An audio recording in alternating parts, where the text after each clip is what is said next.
Blockbusters. You are listening to the Triple B Podcast.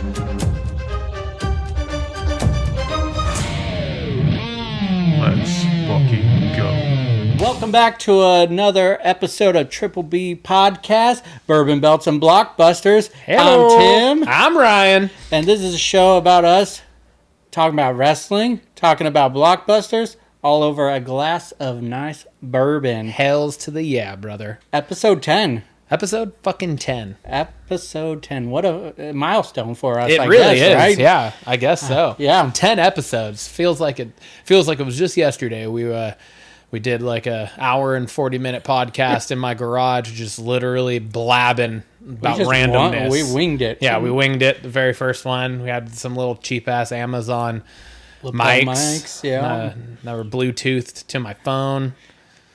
Yeah. But it got us to where we're at now. Yeah. Look at us. Look at us now. Just look at us.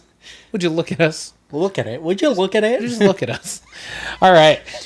Well, we're going to kick this off with the bourbon of the week. This one was my picking today. Okay. I'm actually really excited for this because I've never even heard of this brand before. But Did you stick with the keys? I didn't. I Damn tried. it. I tried to. I did try. But those were the only two I actually saw that made sense. I was at Total Wine. Yeah. And I saw both the Blade and Bow and then the Larceny. Yep. Saw both of them, and I was like, "Oh, that's right." So I started looking, and I was like, "I'm not seeing anything." And I was kind of against the clock, so I was just like, "All right, I'm gonna pick a different one." All right. And I went with this one. I'm still excited. So what do we got? We have in the paper bag. In the paper bag. In the paper bag. Yeah, this is how they gave it to you as you walk 40s? out. Edward 40 hands. Beer Culees. All right. So we have Bib and Tucker. Ooh. All right. It is a Bib and Tucker, and it is a double char bourbon. Okay. All right. It is 88 proof, which means it's 44% alcohol by volume. And honestly, I'm going to be totally straight up with you. The number one reason I picked it was because I thought the bottle was so cool looking. I mean, and it really is. And then I saw double char. Yeah. And I was like, all right.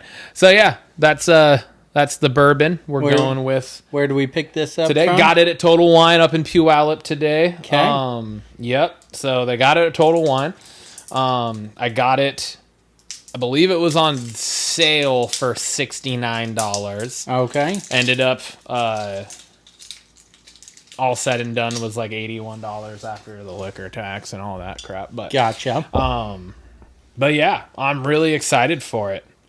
I'm excited. Looks the bottle delicious. Looks I mean, really the bottle cool. makes it look so like it's going to taste so good. It's kind of like picking a book. I don't really know about what's inside the book, but if the cover looks good, I'm drawn to it. Yes. And I feel like I would be drawn to picking that bottle. And if the bottle was the cover of the book, then you know how books usually have the little brief summary of kind of what to expect in the story. Yeah. This says Bib and Tucker Double Char is aged for 6 years in new American oak, then finished in a second heavily charred barrel, giving this bourbon savory, smoky notes and an exceptionally smooth finish. Oh, okay. We will be the judge of that. Yes, we will. Oh, shart. And while he is excited about pouring that, we'll go over our socials really quickly. Again, you can find us on Instagram, X, and TikTok at TripBPod. Our show is located on Spotify, Apple, Amazon, and YouTube. And of course, we got a Gmail, triplebpod619 at gmail.com. So make sure you share, like, and comment on our post. Let us know what you want to hear from us. Appreciate all the support going on right now. Let's drink this in. I gave us a nice little Oh, I don't know. That's like one finger, right? Oh, that's a finger lick. Yeah. The big ice cube makes I wanted to try to make higher. it as even as possible, and then I filled mine too much, so then I had to add to yours, but then I overdid it there, so I had to add to mine again. So, it's just a never-ending delicious cycle. Okay. Here we go. Bibb and Tucker double char. Cheers, brother. Cheers. Episode 10. Let's do this.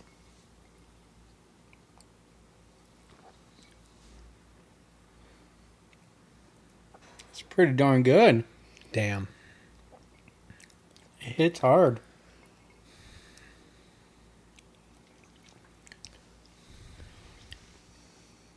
That aftertaste is smoky. Yeah, it is. It almost has a Scotch aftertaste. Yeah. Honestly, I don't know how much Scotch you've drunken in your day. I've drunken plenties of scotches. It really does have a Scotch aftertaste. Yeah, it does. That's very interesting. All right. Well, I'm going to Okay. give you a rating here. Okay, yep. Give it to me. I'm going to give Shoot it straight. I'm going to give it a 6.5. Okay. Going to give it a 6.5. I've been enjoying the less of a bite hit, and Yes. this hits hard from the Yep. first taste, and then the lingering like Scotch taste afterwards. So I'm gonna go with a 6.5 on this. Yeah. What about you? Yeah, I'm going to go with a 6. Yeah, it's It's good. not my favorite. It's not good? my favorite. Yeah, it's good. Decent. It's definitely a good. I mean, it's a good quality Yeah. bourbon. I just personally, I think that I usually like a good smokiness to it Yeah. too, but it's almost like I feel like I just ate burnt wood. Yeah. I think it would be good in an old fashioned for sure. Yes, Yeah. I do. Yeah. I 100% agree with you on that. But yeah, I'm gonna go with a 6 on it. Yeah. Not the best one that we've had. Actually, I think that might be the lowest one that we've done. I think we both Did we- agreed on a 6 on the one of the ones I did. One of the other ones. Okay. The first one I picked. So Yeah. the Bondstone, the one with the Undertaker logo. Oh, on it. yep. Yeah. I do remember that. But So I think similar in taste. To be honest, not as smoky, but no. I mean, yeah, this one really smacks you in the mouth. yeah, it does. This is gonna be a sip on Yes, one. it's gonna be a sipper. We're gonna be sipping here, everybody. But that is okay. Yeah, Here we go. So before we jump into this, yeah. I just wanted to point something out. We've never even mentioned this before. We live in Washington State. Yeah. We are both pretty massive Seahawks fans. Yeah, we are. And today is the first Blue Friday Oh, dang. of the new season, of the 2024 NFL season.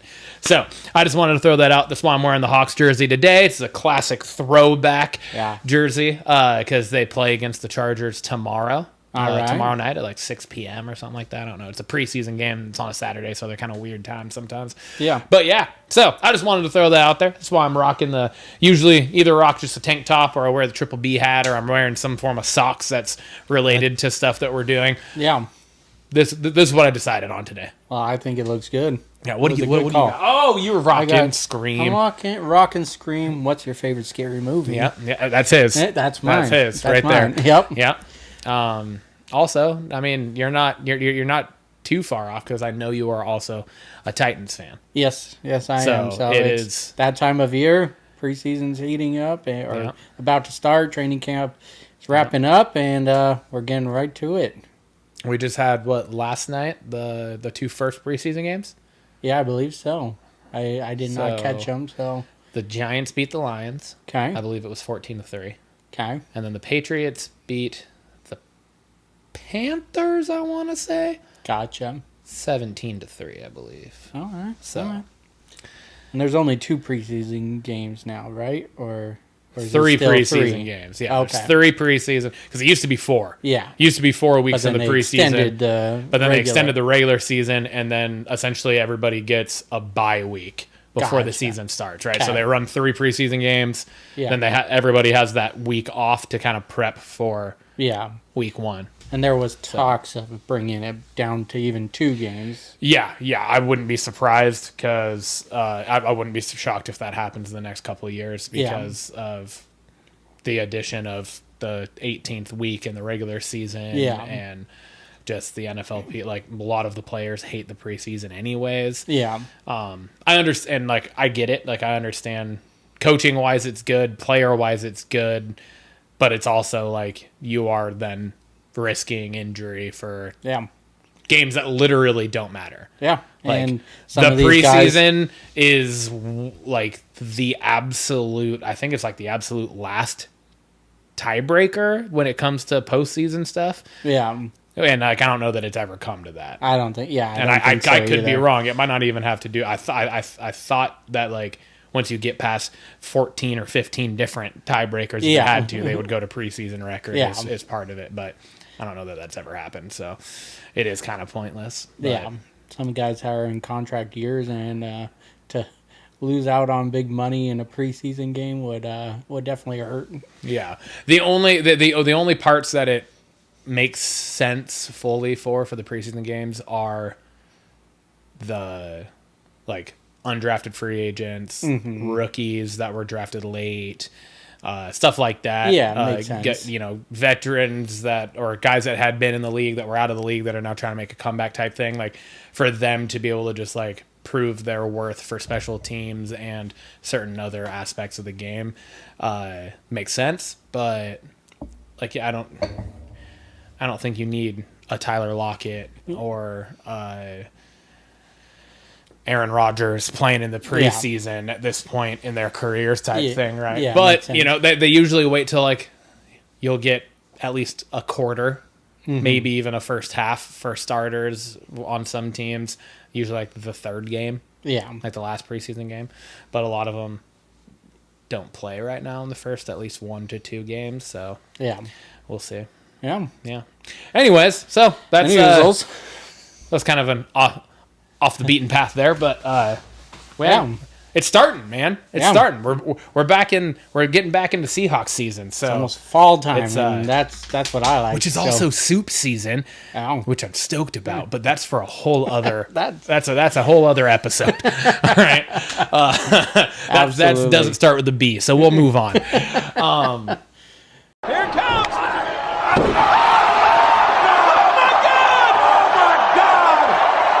That brings us into belts. We are jumping right in with the go-home show for SummerSlam. Yeah, SmackDown. SmackDown on August 2nd. Yeah. The show opens with Rhodes and Solo. Cody Rhodes challenged Solo to meet him face-to-face in the ring, one-on-one, and that led to what at the main event at SummerSlam being a Bloodline rules match. So what were your thoughts on this segment? And I thought the segment in and of itself was solid. The back and forth on the mics was really good. Solo held his own 100%, especially with the what chants coming from the crowd. I thought he kind of moved his way through that pretty damn well. For realistically having a very limited amount of mic time. Yeah. Like really, because I mean the majority of the time before WrestleMania, he was the enforcer. He didn't speak. Yeah, he was just like he literally didn't. In the background. Yeah, he really didn't talk or say much until he took over as the new Bloodline. So I thought he did really well for it probably being probably pretty close to being able to count on one hand how many full-blown live mic segments he's done. Yeah. Because a lot of the things he's been doing recently have been the pre-filmed vignettes. So true. And I thought the same thing. I thought I thought this was the best he's ever been on the mic, especially going face-to-face with Cody Rhodes, who is top-notch on the mic, right? Yeah. Hits all the heartstrings, whatever you want to say. Cody Rhodes got it, and to have him be able to weave through that with him, it was awesome to see. It got me hyped for their match. Yeah, absolutely. I think the one part of it that I understand the reasoning behind it, I guess. But I think I could have done without the Bloodline Rules match again. It's and we'll talk a little bit more about it a little bit later on the episode, but I don't think it's protecting Cody Rhodes very well. No, I see. It gets us away from just the typical interference where the ref doesn't see it kind of thing, and we get that a lot currently in today's product. So I thought that stipulation helps. We knew the interference was going to come either way. This gives a reason to interfere in the match, so I think that part does. Do I think the match needed it? No, but like I said, it's just nice to get away from the ref getting distracted part of it. So yeah, true. I just feel like he won it in a Bloodline Rules match, then he had one other defense now, and now it's going to be another Bloodline Rules match, but against a different. I don't know. It just seemed like it was like too close together. Yeah, I can see that. To a point for me to, I was just kind of like, all right. But it still fits the bloodline. It does. It fits the bloodline, and I get what you're saying with the whole interference, because like it's going to happen anyways. We're going to get it. Yeah. But yeah. Anyways, so that was that. Yeah. Solid segment. Now we know what we're getting fully at SummerSlam. That leads us into Andrade versus Carmelo 2. Happened on the previous week. Carmelo wanted a rematch, got the rematch, and goddamn, for a show where nobody that's competing at SummerSlam is competing on it, right? Because they're not having any of the talent that is actually in a match at SummerSlam competing on the go home show. Carmelo and Andrade, they straight up cooked. They really did. It was a goddamn good match. It really was. It had no business being that good. And I still can do without any of the goddamn like video promos and stuff of Carmelo and all that. Like I'm just like whatever. But the match itself, goddamn. Yeah. No, I think it was really good. I think you're 100% right. It was great match. A little disappointed in the outcome. I kind of wanted like this lead to a third, like one person wins one, the other wins the other. That's what I was expecting too. I was expecting Carmelo to take this and lead to a third. It just kind of derails after a second straight loss. Do you really have a third match after that? I don't think so, but you never know. Yeah. But really good match. Yeah. Both stars shined in that. Yeah. As we previously had predicted would happen. Yeah. Tiffany Stratton was she was given a brand new customized pretty in pink briefcase. It fits her personality so well. It really does. It's got a purse strap. Purse strap. And it kind of hits all of the things that Tiffany Stratton said that she was going to turn the briefcase into after she won in the post-show conference at Money in the Bank. Like, she said that she was going to get one with, like, a nice shoulder strap so she could wear it crossbody and, like, all that stuff. Absolutely. She was going to bedazzle it. It was going to be pink. Like, and then, like we talked about last week, Bayley and Michin destroyed it. So we figured this was coming. And lo and behold, it happened the night before SummerSlam. So, no, I thought that was a good touch to it. And then we get Davenport helping out Isla Dawn and Alba Fire in their tag team title match with Bianca Belair and Jade Cargill. And I'm noticing a trend with the women's tag teams. Constant interference? Constant interference. But they're also... Oh, that's not what you were talking about. No. They're all turning into trios. They are. They're all like turning into these groups of three, and it got me thinking, are we heading towards a women's trio tag champion versus just a straight up tag team champion? And I wanted to get your thoughts on that, because that's, to me, what it feels like it's going to. I mean, it definitely has that feel for it, just because like you have... this now taking place with Davenport, with Isla and Alba. You have Sonya Deville's new trio with Shayna and Zoe. You have Lyra and Katana. Yeah, Lyra, and Katana, and Kaden, and then you also have Damage Control. Yeah. Like, we have literally four trios of women right there. Yeah. And shit, we might be forgetting another group right now. Honestly, I mean, it's us. It wouldn't surprise me if we're forgetting something. But yeah, it's just, I don't know if that's where they're going or if that's where they should be going, is to introduce trios titles with the women's division, with the trios. I don't know. I guess it would open up more doors, but then it's also like a lot of the trios are also some of the ones that have been going for the normal tag titles. So then what are you doing with the tag titles? Well, I think this would be like changing them from tag to trios is my thought process. And not having. Yeah, and it would, because Gotcha. NXT is producing a lot of great women's wrestlers right now, and I foresee them coming up, and it looks like they're trying to get everyone on the show, get some TV time, and what better way than creating trios, and so that was my thought process. I guess that makes sense. I was thinking just because, like, in AEW, they have the trios both, and they have the tag titles. Yeah, so that's where I was like, I don't know, like, no, I don't feel like there's necessarily enough women on the roster right now to fulfill both a trios tag and a normal tag for titles. No, then it's like, now we just named 12 women, and then you also have the ones that are in the singles department. So then it's like, what do we have left for the tag titles? Bianca and Jade. That's pretty much it. Yeah, no. So that was my thoughts on it. It's, I mean, I don't know where Bianca and Jade go from this loss. I mean, maybe they go try to go after him again, but it was just weird. If it's not leading to these trios, like, I mean, does Naomi join Bianca and Jade? And now that's another trio. Yeah. You know what I mean? Because, like, they've definitely kind of teased that with their true. interactions backstage in the last couple of weeks. So, yeah. I didn't even think about that. What we got.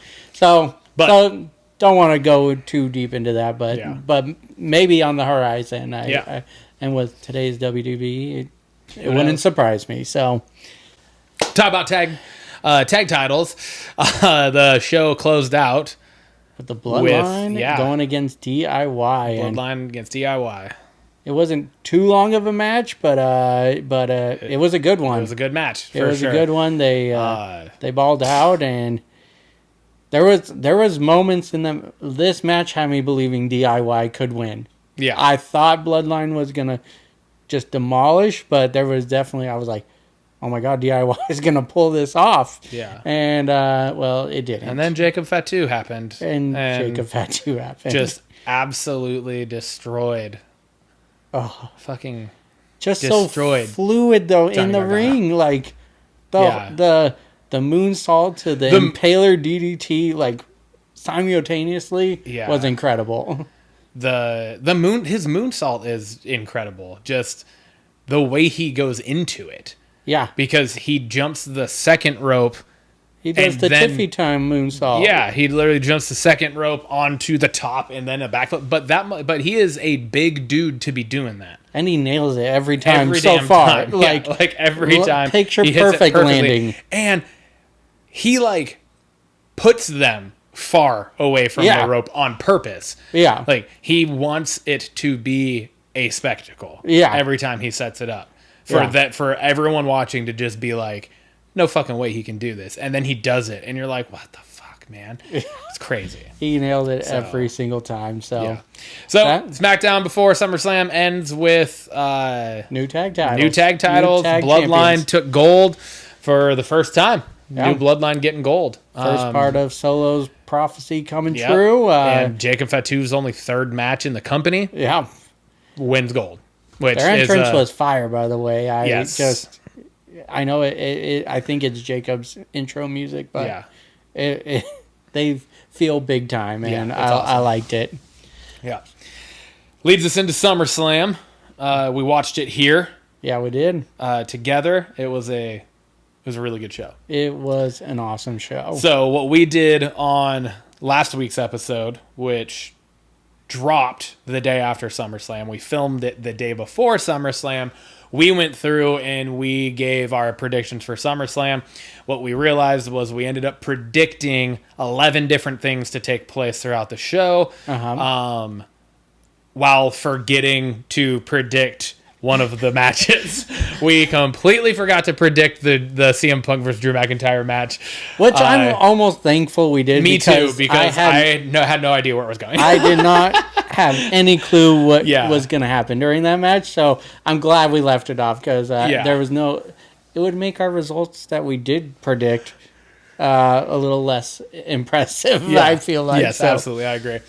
So, we're going to run through the results of SummerSlam, and then as we talk about the results of SummerSlam, we're going to match it with how we did on our prediction. Yep. So, first match that happened was Liv Morgan against Rhea Ripley for the Women's World Heavyweight Championship match, our title. We predicted that Liv would retain, and that Dom would turn she on. would retain through Dom turning on Rhea and joining forces with Liv. And boy, oh boy, we're 1 for 1 right out the gate. We all right, are 1 for 1. What a match it was, too. It was a solid match. It was it was a really good match. great chemistry in the ring. Those two. Rhea's fucking playing off the shoulder, popping out of the socket. my God. She has to be double jointed, because it legitimately looked like the first time when she rammed it into the announce table. Yeah, it looked like it was out of place. Yeah. So, like, she has to be able to just do that. Yeah, and if not, it was actually out, and that crazy-ass person just rammed her fucking... Mel Gibson from Lethal Weapon that shit back into place, and then kept going with the match. Yeah. So, whether it was a work or it was actually happened, regardless, it was very impressive.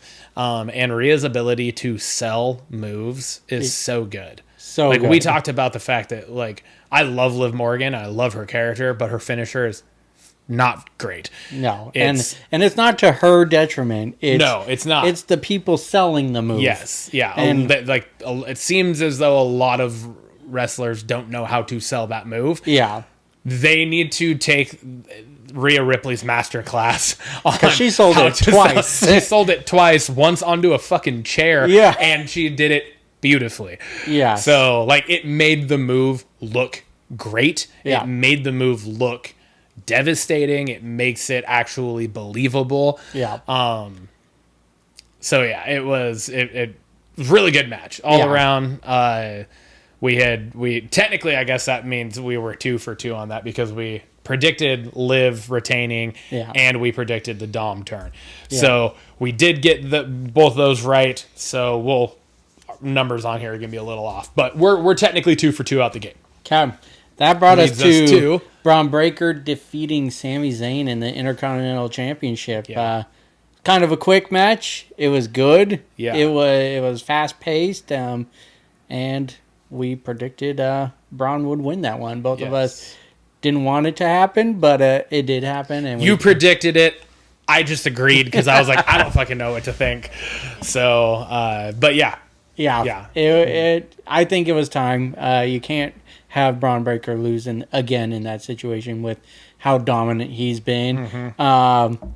To your point, I think we talked about it, is we hope that he goes on a Gunther type reign, where maybe not break his record, but have this lengthy one, because he does seem to be that dominant in the ring and stuff. So, and it was cool to see his dad and uncle in the crowd with DDP to be able to celebrate that. So, excited for what's to come. First gold, man. That opens up Sami Zayn to things down the road.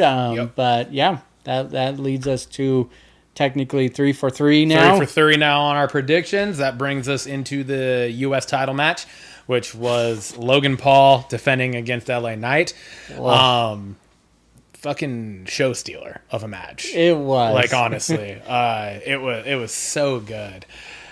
These two guys have such good chemistry in the ring. And I'm just going to keep saying it. Logan Paul is so goddamn good in the ring. He has taken this and just, like, he just grabbed a hold of it and said, I'm going to become the best at this. And he's he not is disappointing. fucking pushing for that, dude. He is so good in the ring. It's crazy some of the stuff that that man is able to do in the ring. Absolutely. So, but we predicted that LA Knight was going to win this match because they had that star strapped to his back, just shooting. And he needed his first gold around his waist, and lo and behold, we got that also. We're sitting at 4 for 4 on predictions right now. Yeah.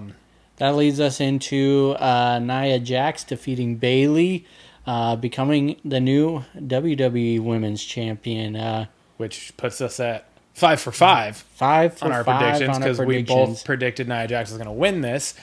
But our first wrench into our predictions, we had predicted that Tiffany Stratton was going to cash in the Money in the Bank briefcase tonight and turn on Nia Jax after she won. They really set it up to make it look like it was going to happen. It did. Her music came on. It was during the match, but her music came on. She ran down with a ref like she was going to cash it in. Turned out that it was really just a distraction because Bayley ended up going after Tiffany, and then Nia Jax ended up coming out on top with absolute destruction of Bayley too. But can we talk about the powerbomb Bayley did to Nia? Yeah. Holy crap. That was almost, I'm jumping ahead of myself, but that was almost my banger of the week. I didn't pick it. I have something else, but that was almost my banger of the week because that was so impressive. It was. The match was pretty good for what it was. I know you're not a big fan of Nia, but I think the match was solid. I think the two put on a good match. Yes. And I agree. The Tiffy wrench in there, it was a good for everything, and then it legitimately made us think that she was cashing in. Yeah. So she did her job. We got caught with the swerve because we had predicted it. We thought it was happening. We were like, let's fucking go. We had been 100% on predictions so far throughout the show. So we were like, oh my God, it's happening. And then it didn't. We were like, what the fuck? Like even to the point where they were celebrating in the ring afterward, and it was like the camera was on them for a longer period of time than it almost needed to be. Yeah. So we just were like, she's gonna turn, something, and it didn't happen. So they did a really good job. But the power bomb, go back to it. The power bomb was just, I mean, Bayley gets Nia up on and power bombs the shit out of her, and Nia climbed up. And it wasn't just a hold her up. She walked. That's what I was about to say. It wasn't because she was up doing the head pound right in the corner on Bayley. So Bayley's already down. Bayley then grabbed her, sat her up, and it wasn't just a grab it and then power bomb. She walked halfway across the fucking ring and then did it into the middle of the ring. I think we gasped even harder every step she took. We were like, she's gonna slam down. No, she's still going. Oh my God. Yeah, it was very impressive. It was Bayley's awesome, and Triple H talked about it in the post show how Bayley is just she's so constant. She's a constant in the company. She's gonna deliver every time she's out there. She's great with the crowd, whether she's a heel or a face. She knows how to work the people. And I think Nia needed this. Yes, I agree with you. Yeah. I do. I think she needed it. But yeah, it was all around. I enjoyed it. It was a good match for my issues that I have taken with Nia Jax in the past. It was a good match. He's coming around, folks. He's coming around. I'm coming around. All right, so that makes us 5 for 6. That makes us 5 for 6 on our predictions. Yes, doing solid still. Yep, still doing pretty damn good.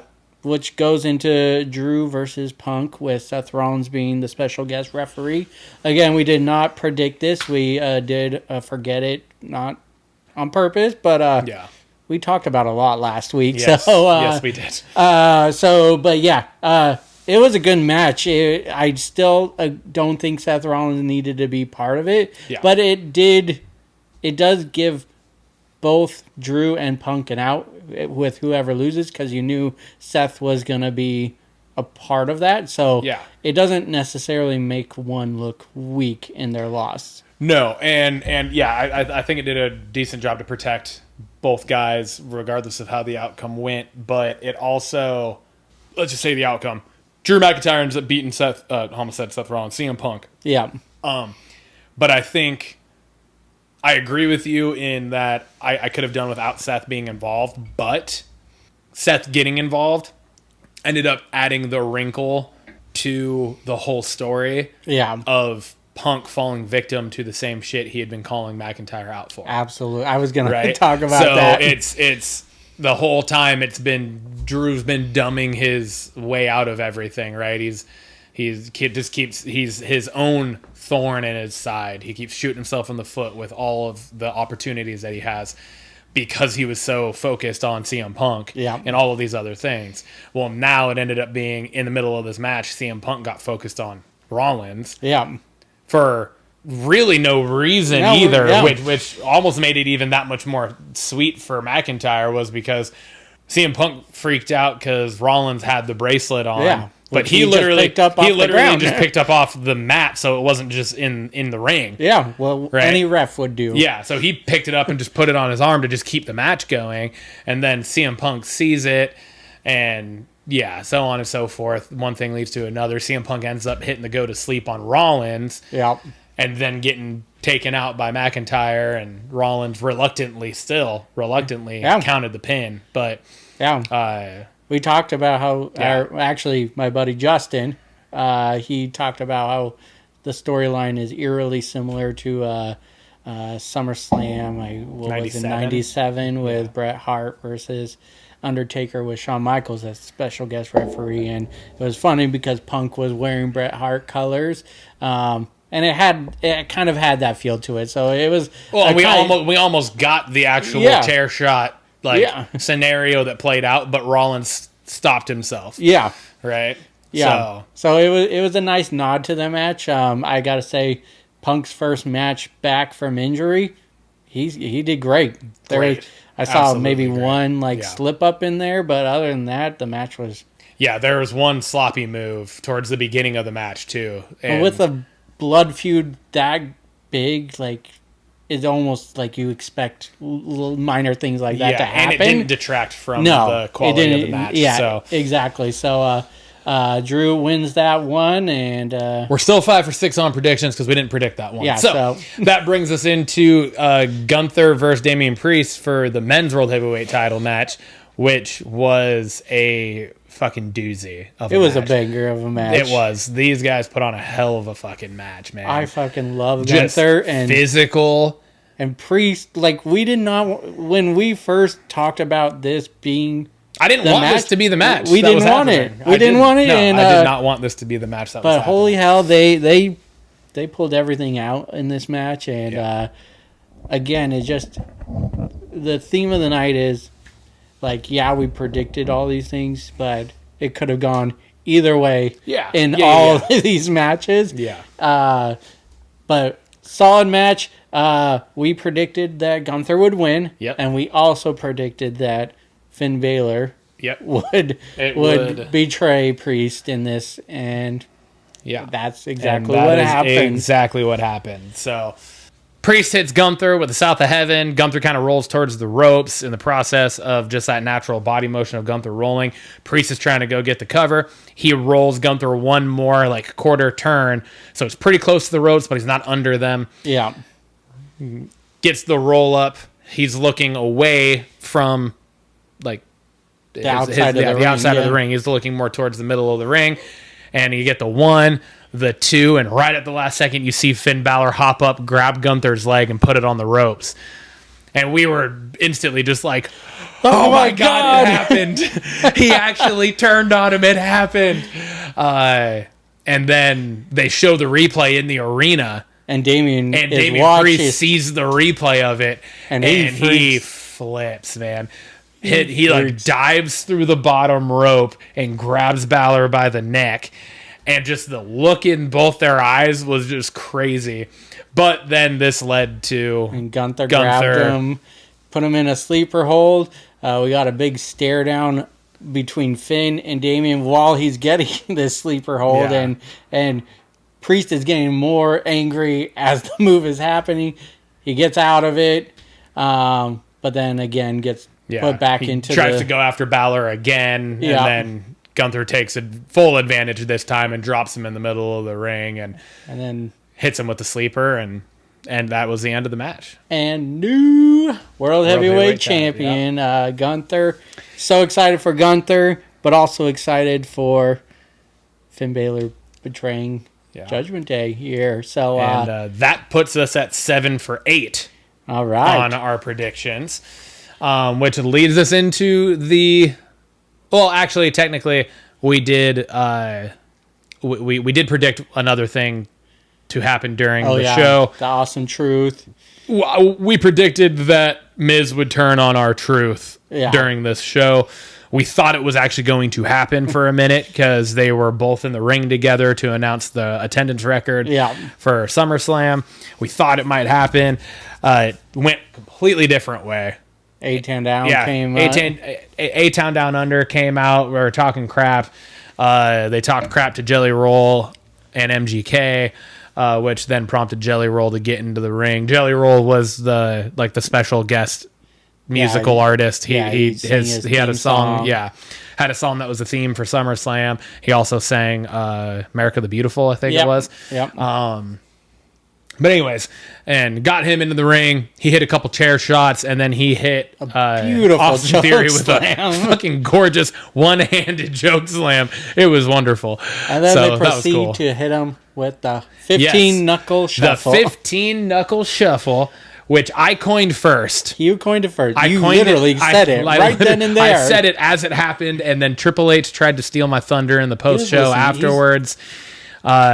Cameras in this house. You can't trust anybody. Is essentially what we're at here. You can't say anything without shit getting stolen. So anyways, 15 knuckle shuffle. It was pretty solid. But we were wrong about that. So at this point, we are technically 7 for 9. On our predictions, which leads us to the main event. Cody Rhodes versus Solo for the WWE Undisputed Universal Championship. And in a Bloodline Rules match. And Cody retains, but to the return of Roman Reigns. The original Tribal Chief. The one and only Tribal Chief. So, we predicted Cody would retain. We predicted Roman Reigns would return. So we got both those right. So we are now, at this point, we are sitting at, what were we, 7 for 9. We're 9 for 11. There was one more prediction that we had that I really thought was going to happen. It totally made sense to do it too. Yes. So the other thing we had predicted was that after Cody had retained, all was said and done, that we would get a celebration in the ring with KO and Orton, and that Orton would then turn on Cody, prompting that feud. That did not happen. Cody celebrated by himself in the ring. Orton and KO did come out to fend off Tama and Tonga earlier in the match before Jacob Fatu came in, and then we got Jacob Fatu again, amazing, shining in every moment, and that splash to the announce table to Cody Rhodes was awesome. I've read online that Jacob Fatu is okay, and that was actually just to sell it. It was more of a work for it to make sense that he wasn't involved when Roman came out. Exactly. So we're hoping that was, but the way it happened did make if it was literally fully just a work, he sold the shit. Give out that of boy it. an Oscar, because that was, as soon as he made contact with the fucking table, he was flipping out and holding his leg and like trying to stand but couldn't, like falling, like people checking on him. Made it. I feel like you can, for the most part, you can kind of be a fairly good judge of when people are, when it's a real injury or it's not a real injury type thing. This one was very believable. It was. But yeah, so that ended up being 9 for 12. Total on the show. So we went 75% on predictions. I think that's pretty solid. And we were, other than the Drew and Punk, I think we were 100% on the outcome of every match. Yes, so exactly. We went 100% on who would win every match. It was the extra little added things that we were throwing in there that we didn't quite get right, but we were 100% on the matches, so that's pretty damn good. In no way did that take away from the fun of the show. No, not at all. The show was not predictable, at least in my eyes. I think it was a fantastic SummerSlam. I think we were able to make those predictions and be so accurate with them just based on like our history and knowledge of watching wrestling and just kind of understanding storylines and the way that things are going and the builds to different sorts of things. And I think it's just like we kind of have a feel for that. Yeah. And so I don't think by any means, like you said, I don't think it just it takes away from the show or the quality of the show or the quality of the writing or the storylines or anything. Like, it's all like WWE is fucking killing it right now. Yeah. And they're, we've done what I think is it 3 PLEs now that we have covered. Yeah. 3 PLEs. Right. Because we covered Backlash, we covered Money in the Bank, and now SummerSlam. Well, then 4 because Clash at the Castle. Maybe it was Clash at the Castle. No, because we definitely talked about Backlash. We talked about Money in the Bank. Oh, so we've done 4 then. We've done 4. Okay, cool. So, and we've had pretty quality. There's only one that was kind of a little lower, but it wasn't really like that low. Yeah. But yeah, it was all around. It was they've been putting on good shows. So yeah, which brings us to our 3 bells. Yes, our 3 bells rating. Rating for the PLE. The amount we were talking, watching the show, how excited we were during all the matches. I'm going 3 for 3. Yeah, 100%. It's a 3 out of 3. It was sure. They got all 3 bells. Texting buddies of mine, I'm like, this is one for the ages. It's been a while since SummerSlam felt that way. Yeah. There's been some moments at SummerSlam, but this was like a home run. It was a start to finish badass show. They did a great job building the storylines to each match. Yeah. And then with all the twists and turns, just added another layer to it. Yeah. It's going to be hard to beat this SummerSlam. So yeah.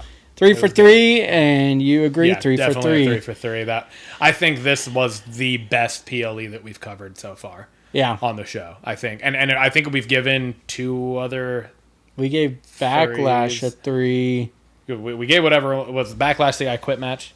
Yes. Yeah. So yeah, we gave that one a 3 out of 3. Yeah. We may have given Clash 2.5. 2.5. And then you gave a 2, and I think I gave like a 2.5 for Money in the Bank. So yeah. we haven't been given threes across the board. So, but yeah, no, I think this just reset the standard for what we're expecting out of PLEs though. Yeah. Which, to a point, it's also like it's one of the big big four, yeah. Right? It's one of the big 4 PLEs, so you almost kind of expect that. So it's might be something that we talk about too, like, can we hold Bash at Berlin to the same standard as SummerSlam? Yeah. I don't know. True. Maybe. I mean, it is a PLE, so like realistically you should be able to. Yeah, and it's but it's also like it is a lesser PLE. Like, I don't think anyone would disagree with that necessarily. 100%. So I don't know. This is on the road to Survivor Series is our next big 4. So yeah. So yeah. Great show. Yep, great show. Which brings us to Raw after SummerSlam. Monday Night Raw. I gotta say, before we even get to any, I was like a boy when first starting to watch wrestling. This night was electrifying from start to end, and from the gate, and out just the gate, all the moments had me going, yeah, and really enjoyed this. This was probably one of my favorite Raws of the year, and that's saying it's kind of like the Raw after Mania. I didn't expect any big surprises, but it just felt like there was more and more going throughout the show. So we didn't get the Orton turn to start the feud with Cody at SummerSlam like we had kind of predicted. But to my surprise, I wasn't expecting this. No. Because Orton's on SmackDown. Yeah. So, to my surprise, the show starts with Gunther, which that part's not the surprise. The show starts with Gunther. He's now the reigning World Heavyweight Champion. That's his right. Yeah. He should be starting Raw. And he started it with a doozy. Hell of a promo. Really talking great himself. promo. Like he's really good on the mic. He's good just in the ring. Gunther is the full package. Yeah. But essentially, he says that like he won't be caught off guard by anybody or anything, and essentially like whoever his next opponent is, that whole kind of spiel. Yeah. And then you hear I hear voices in my Orton's head. theme song hits, and it was just like, whoa, it's happening, because Gunther and Orton said this when he came out. Gunther is in the position he's in due to him beating Orton at King of the Ring. King of the Ring, yeah. But did he really beat Orton at King of the Ring? There was some controversy with the pin, and you know, I've been thinking about this, and then SummerSlam made me totally forget about it. But I know Triple H said quickly after there is some controversy. There is going to be a follow-up match, and a perfect way to do it then for the World Heavyweight Championship. So absolutely, definitely caught me off guard, but I'm here for it. And the promos, they like the jabs at each other were great, and Gunther saying, "I'm not going to be caught off guard by you and your RKO." Yeah, and Randy retorts by saying, "Maybe I don't want you to." Yeah, he says, "I want you to see it coming." Yeah.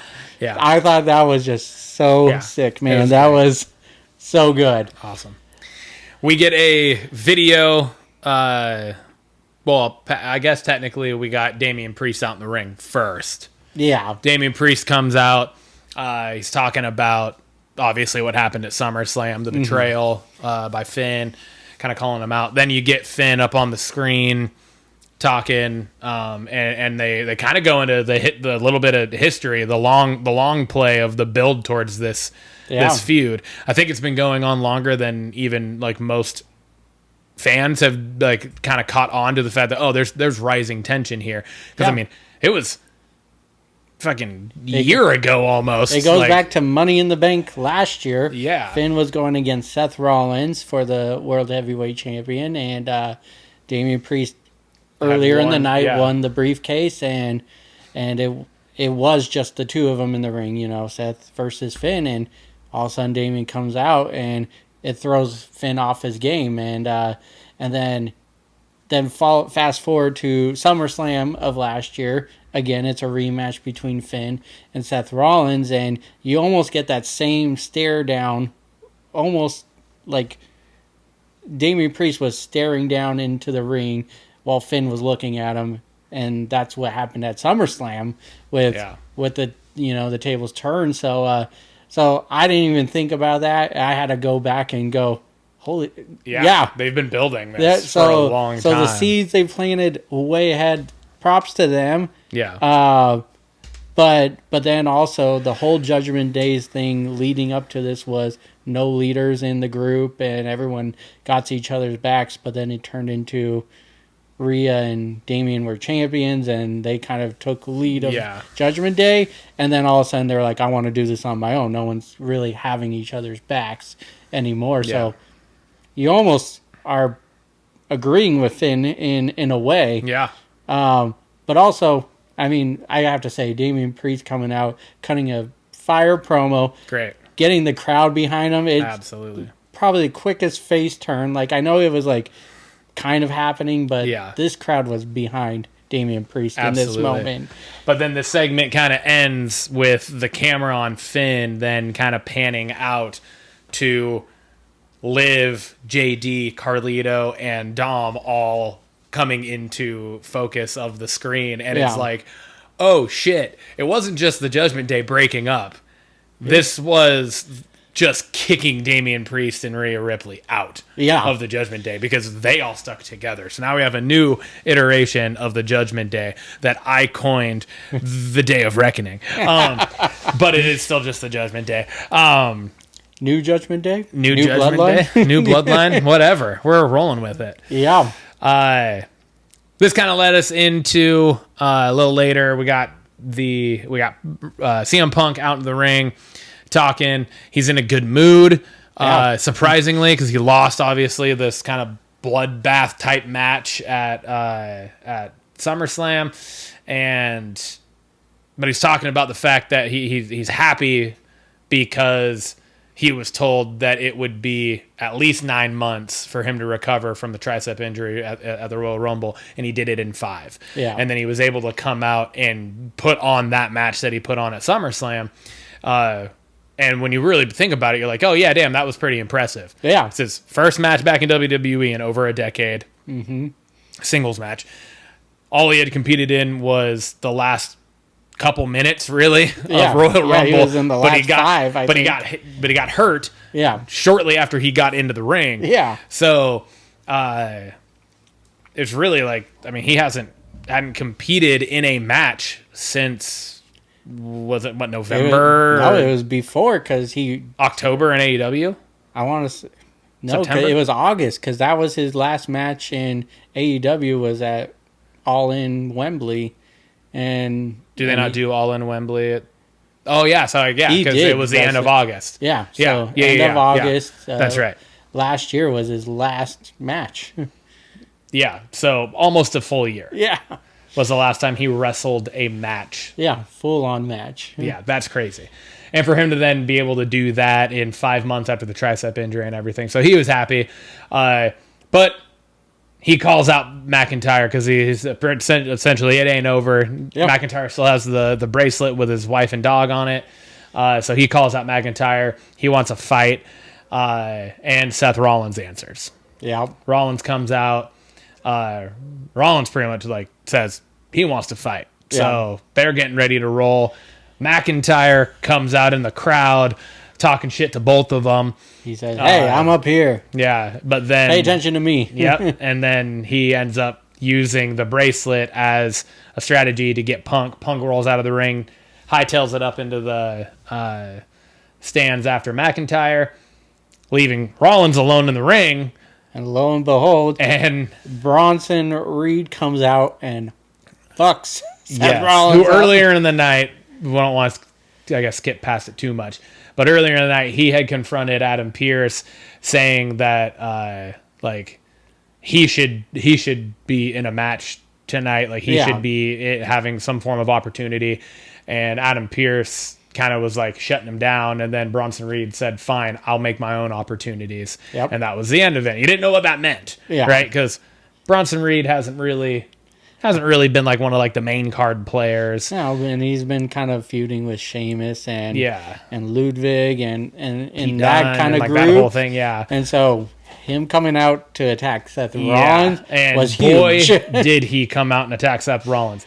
He fucked up Seth Rollins. And it wasn't one tsunami. Not It wasn't two. It wasn't three or not four. Not five. No. It But was six six. motherfucking tsunamis off the top rope for that like 300-something pound dude onto Seth Rollins' little frame. God damn. I mean, in comparison. Yeah. You know. Yeah. Yeah, I mean, he was like coughing up blood. Like Yeah. they made it very believable, and he just kept coming back, man. Yeah. He hit like the 2 or 3 in a row. Then he like looked like he was leaving. Then he runs back into the ring. He gets sets back up. He hits fucking 3 more, leaves, comes back like he's gonna hit another, and then they finally fucking pull Rollins out of the ring and out of harm's way. But yeah, it was wild. I read. I don't know how accurate it is, but I read that they actually were using this as a way to potentially write Rollins off TV for a little bit. Yeah, I heard maybe he still has some lingering injuries, and and this will give him a little time to heal. It gives Which him, I'm happy with. Yeah. To a point, because like you said, it'll give him time to heal. It will hopefully give us time to be able to bring legit solid closure to the end of the McIntyre Punk feud without there being that added Rollins angle that we had talked about before. Yeah, and once for better or worse, whatever. And once Rollins does return, he got someone to go after now instead of Punk and Drew.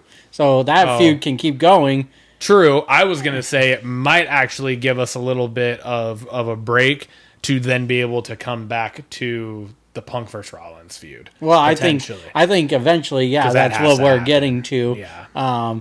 But this, I think it just pulls him out of that storyline, keeps Drew and Punk going, and just being one-on-one. And now again, Rollins returning eventually will go after Bronson Reed and keep him out of that. So it just prolongs, because I feel like Punk Rollins is Mania caliber match almost. So yeah, absolutely. So yeah. So that leads us into, we had the New Day against the Authors of Pain. Yeah. Kofi's returned. Yep. And match, nothing crazy about it. But pretty typical tag team match. Yeah, New Day wins the match. Yep. But then gets attacked by Final Testament, of course. Naturally. And who comes out to rescue them?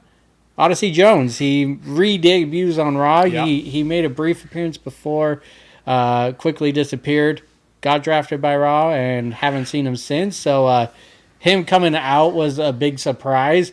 But what he did was even bigger surprise. He picked up both members of AOP, who are big motherfuckers. Yes. And gave them sidewalk slams. And at the same time, double sidewalk slam. Did not look like he struggled one on bit. Each time. No, he had the one dude up, and then he waited for the other dude to turn right into it. He picked him up, and then he just, boom, hit double sidewalk slam. I'm not going to lie. That was almost my banger of the week, too. That was, goddamn, man. That was That's crazy. impressive. What kind of got me wondering where the storyline is Woods was very confused by Odyssey. I don't even think he was confused. He didn't know anything about it. But it was I don't think it was as much as confusion as it was almost like he felt disrespected. Yeah. Because Kofi didn't talk to him about it first. That's true. Yeah. So I don't even know that it was more of confusion. It's like, what the hell's going on? It was more like, why did I not know that this was a thing before it happened type thing. So that's just kind of planting and building more and more seeds as in Xavier Woods' mind of kind of what Final Testament has been trying to plant with Kofi thinking that he kind of runs the group and he's the better, he's the higher level guy, I guess, between the two of them. So this segment had me going in all directions. I was like, okay, New Day wins. Like, they just keep winning against Final Testament. Like, where is this going? Yeah. And then Odyssey Jones comes out. I'm like, dude, he would be a great fill-in for Big E, taking that role. Mm-hmm. I don't know if Big E's coming back with his neck injury, and it doesn't seem, more and more, it seems unlikely. So I was like, cool, we got a new iteration of New Day, back to 3 members, and then the Xavier Woods part happening. I was like, oh, this, I think it's causing that doubt, like you said, and we may be seeing the end of the New Day for now. So, yeah. All right. So we got a backstage segment with Sami Zayn and Jay. Sammy's a little down, he had lost on Saturday, lost IC to Braun. Jay's trying to hype him up, like, yo, man, you're going to get it back, you're going to get your rematch, like all the stuff, you're going to win the IC again, blah, blah, blah. And then Sammy's like, dude, you already know I got that rematch. So he gets his rematch this coming Monday against Braun Breaker for the IC.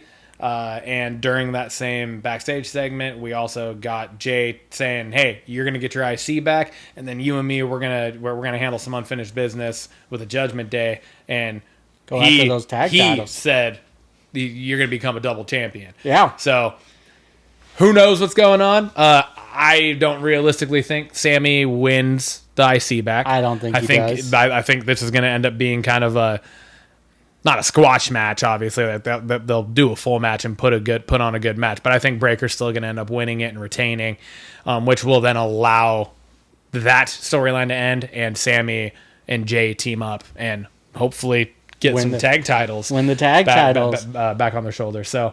And then we go into Priest going against JD McDonough. And I'm pretty sure, didn't JD call Priest out too? Like, isn't he the one that set the match up?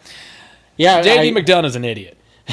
Let's just start there. Yeah, he is. But the match was great. It was good. They were beating the crap out of each other. Yeah. JD took some sick bumps in this match.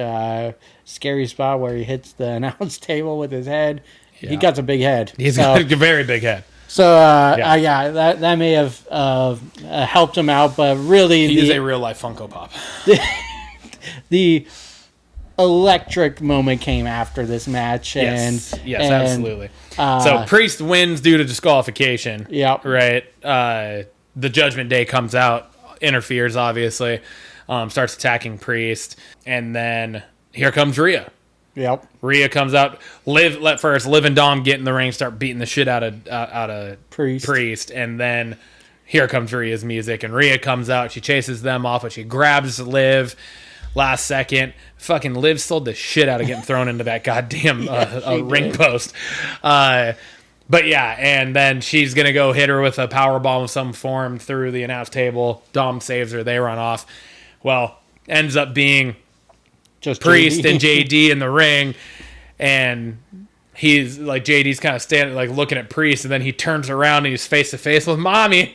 And fucking A, she hits one of the cleanest headbutts I've ever seen in wrestling. Yeah. Like, just fucking cracked him. He turns around and then takes one of the best South of Heaven chokeslams I've ever seen, too.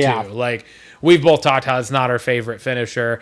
We don't really like it that much. Yeah. But it looked like a thing of beauty when J.D. McDonough took it.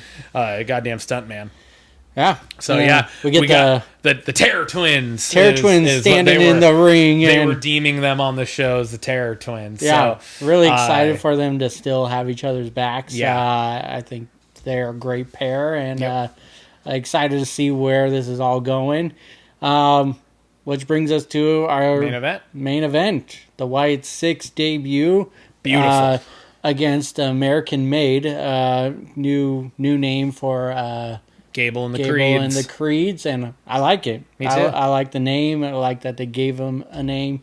But what's cool about where they were in Baltimore, and 11 years prior at the same arena is where the Wyatt family debuted. And so it was just kind of, we were talking last episode, like they've kind of dragged this on. I think maybe this is why it was to have their debut match at the same time that, at the same arena place, where the Wyatt family, and they did a cool video package showing some old footage of that. And, anytime Bray comes up on the screen, it just gets me in the field, and chills, Brody man. as well. Straight chills.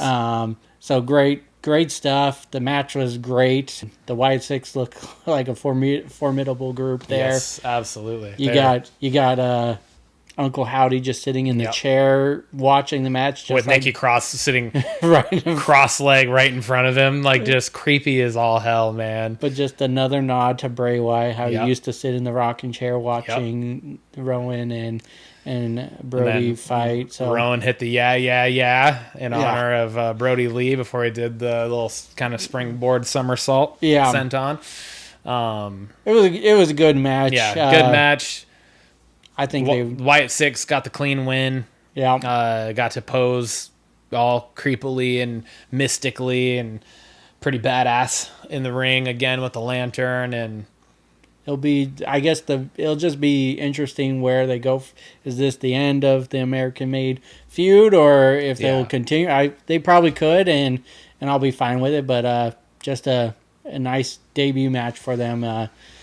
I think Gacy, Dexter, and Rowan can pull it off. They're all great performers. When really Gacy good in the ring, man. Rolled into the corner and then was like doing the upside down look. It was awesome. It was just several nods to the old Wyatt family, and well done. Well done.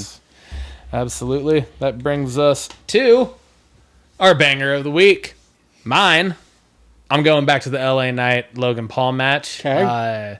The whole match in and of itself, like we said, I think it stole the show. I think it was the best match of the night for SummerSlam. I think, like just all around, like it was just a great match. My banger of the week, hands down, is the fucking springboard backflip to the outside of the ring that Logan Paul hit. It was pulled that off. It was fucking insane. It was ridiculous. And I was actually I watched a clip of his podcast just right after SummerSlam.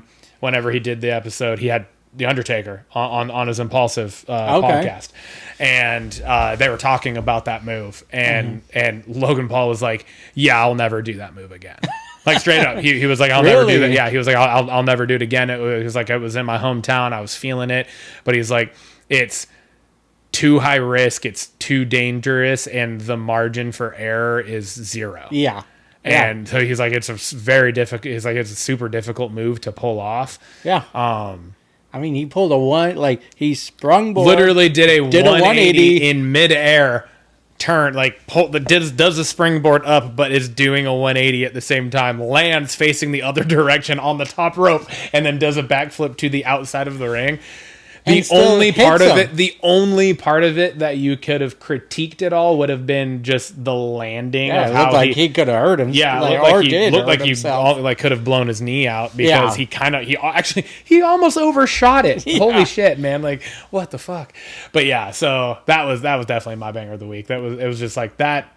That's a move we haven't seen that before, and I don't know that we'll see it again. That was great call there. My banger of the week is Finn Balor's turn on Damian Priest at SummerSlam. I'm a huge Finn Balor fan, and I think it was time for him to get away from the Priest Rhea Judgment Day, and now this puts him almost in that leader role, and that's where he shines. He was the leader of the Bullet Club back in New Japan, and I think this role just fits him. Gets him to be able to go towards the heavyweight championship again. But that evil stare down while he's getting choked out just had me on the edge of I was like, yes! So, banger of the week, Finn Balor. Yeah. Evil turn. Totally. All right, so this leads us to the belts question of the week, and I posed this towards you, but I got my thoughts on this as well. Do you think WWE can benefit from another title that we can add to the roster? If so, what would you add, or do you think they are good as is? It's a good question. And I think it depends on what the title would be. That's why I'm asking, where would you add it? Okay. Yeah. Where would you add this? Where would you add it? Okay. Like, what would you add? I think one title that they've been missing, and they kind of attempted it with a 24/7 championship. Okay. But that was just like, a joke. A championship. Yeah, it was a joke. I think with kind of the shift in tone, the hardcore championship would be a dope one to bring back. That would.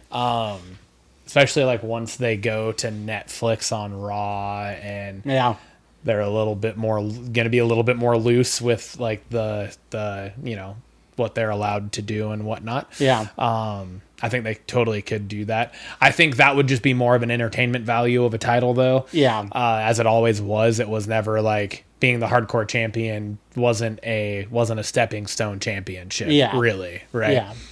It was more of an entertainment championship, and to give some of those fucking psychopaths that they had, fucking Perry Saturn and Al Snow and Raven, fucking Crash Holly. God, the Hollies. Crash Holly, rest in peace. He was fucking. I mean, he was awesome. But he was fucking crazy.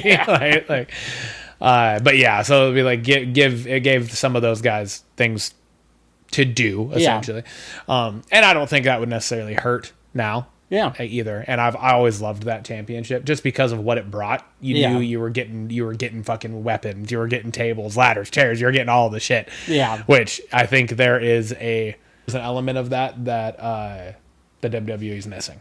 Gotcha. Like I said, I feel like it would depend on what the title would be and what it would like what the goal there is. Like, do you bring back a cruiserweight title so that you have your little dudes going for gold that's not taking away from...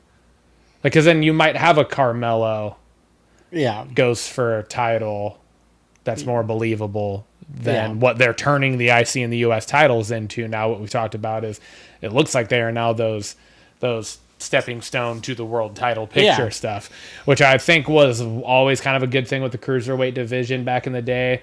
you know, and what was probably like more the Ruthless Aggression era when it was probably as big as it ever was, which was, it just gave them it was a big stable of competitors. Yeah. And it gave them a title to go for because nobody was going to believe that Brian Kendrick was going to be in the main title picture. Yeah. Right? So I don't know if it's necessary that they bring any new titles in. I think... But could they do it? Yeah. And could they do it well? Yeah, I think so. Yeah. I kind of got... I mean, I think they could benefit from one more title. I don't know if it necessarily needs to be SmackDown and Raw has separate one more additional title. Maybe they kind of do it like the women's tag titles where it could be defended cross-branded. But I think they're like, I like that the IC title in US are that stepping stone. But I think there just needs to be something more for the lower carders to go after that might not get to sniff the IC title or that. So I was thinking along the lines of a cruiserweight, lightweight title, but maybe not calling that so more people can go for it for that title. Almost like a European Championship back in the day. Yeah. But I don't want it to be the European Championship. So I don't know what we'd call it, but I do want one more title. Yeah. But I do also think they need to focus more on these non-title storylines. I think just like this Xavier Woods and Kofi Kingston storyline, I think there needs to be more going into it to develop what's happening. It just seems like it's a really, really slow burn and not add like this was the biggest revelation this and not only is it a slow burn, but it's shallow. Yeah. There's not a whole lot of depth to the story of what is happening. Yeah. It's just like they keep giving it TV time, but without giving us any sort of actual gusto with it to actually like hook us. Yeah, you like, know, CM Punk and Drew are the opposite. They are doing what they're not in a title match, but hell, that was one of the matches I was looking forward to the most. Yeah. So I want them to felt bigger than any title match. So if they're not going to add a title match, I want them to do more of what they're doing with that versus what they're doing with like the New Day and Final Testament. So again, I could see another title. But if they focus more on the storylines of non-title matches, I'm good for it. Yeah. Yeah. And here we go. That brings us to Blockbusters! A few moments later. All right. Into the Blockbusters. And this week we're going to continue with our regular recurring theme of Marvel. Because we're just Marvel nerds, dude. It is what it is, everybody. You got to just deal with it. And I'm still going off the high of Deadpool. Oh my God, I know. And we're going to talk a little more about that. And then Comic-Con. I mean, how could you not be reeling from... Like, I need to talk about more Marvel. I know. Absolutely.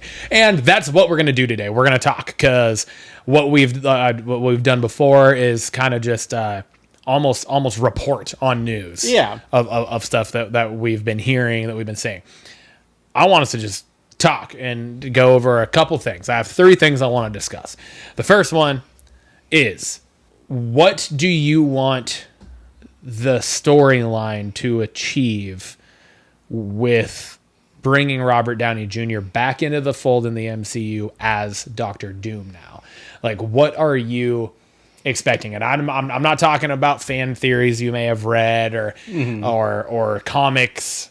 Yeah. Like, how in your mind, how do you think it plays out the best possible way for it to make sense canonically with the prior stuff, right? Because I mean, he was fucking Iron Man. He was the #1 Avenger in the original 3 phases of the MCU. So I mean, I liked what you talked about last episode where you know, Robert Downey Jr. is the anchor of 616 and the Avengers are going to look for essentially another Iron Man and accidentally getting Doctor Doom in the process. But that's not where I think, you know, like, or that was a fan theory, right? So I thought, you know, I was thinking about this, how it can just tie into what we've been seeing. And I just feel like we got the Fantastic Four First Steps movie coming, and I think that the variant of Doctor Doom on that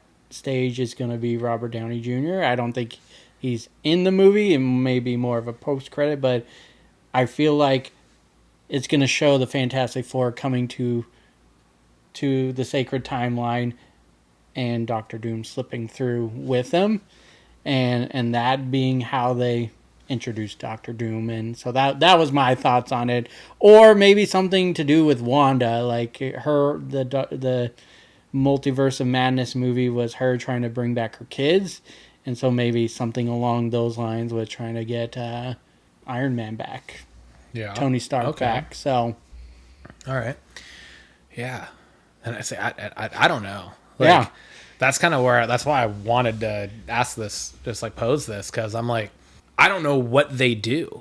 Yeah. I love it. I'm excited for it, but I'm also like, you better fucking hit this out of the park. Yes. Because this is a goddamn gamble. This is the biggest gamble that Marvel's ever done now. Because it does have fans pretty divided. Oh, yeah. This is 100%. This is very divided. A 50-50 fucking split right now, as people are super stoked just to have Robert Downey Jr. back in the fold.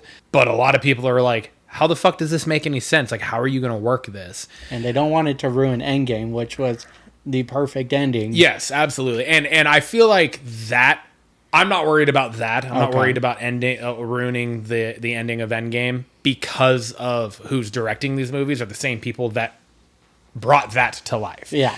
Right? So, like, they don't want a problem. I would be surprised if the Russo brothers want to, like, they're probably thinking the same thing. Like, we're not going to fuck that up. That was too fucking perfect of a conclusion of any character ever.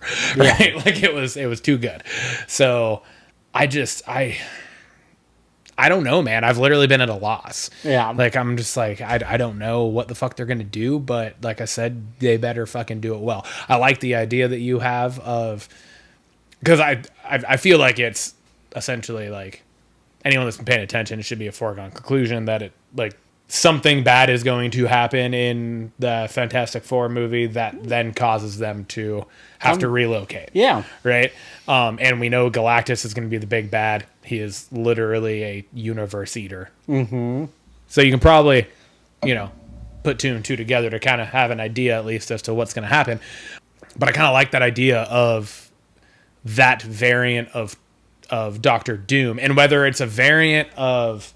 Well, because I guess they said they're bringing Victor Von Doom. Yeah, they said Victor They Von said Doom. Victor Von Doom, not just Doctor Doom. Yeah. Because I was going to say, like, it could be a Tony Stark variant that turns into Doctor Doom. That's like an evil variant. I'd be good with that, too. I'd be good with that also.